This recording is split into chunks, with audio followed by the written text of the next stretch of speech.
Everybody. If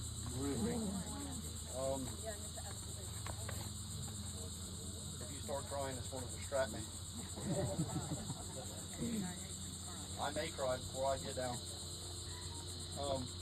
By a show of hands, 5 years ago, in the torrential downpour, when we were having this anniversary, by a show of hands, was anybody on those ferries that came over here that day?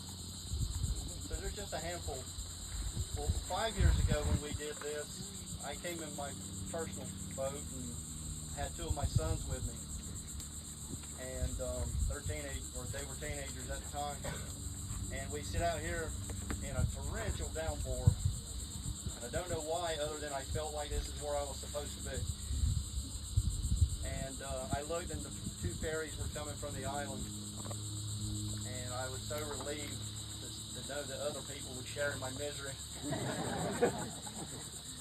But just before they got to us, when they were about where that sail skiff is, they slowed and they turned and they headed the other way.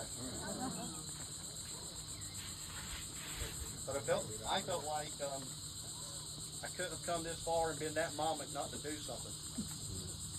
So me and my two boys waded ashore, and we walked up to the graveyard, and I told them a little bit about it. They had been there before, but we talked for just a minute, and then decided we would just head back home.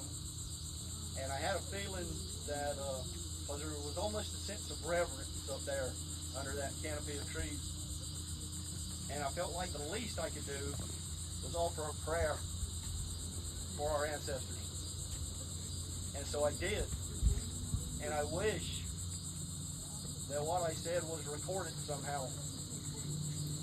I don't think the words that came out of my mouth were even for me that day. That's the feeling I had. And I am an emotional person, if you know me. So it's not hard for me to cry. That's the Willis blood in me. But when I got done with my prayer, I kind of turned sight a step my boys and was trying to wipe away tears. And when I turned to look at them, my two teenage boys were crying as hard as I was.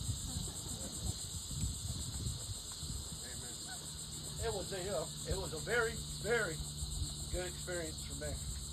And I don't know why I even shared that. I wasn't planning on sharing that, but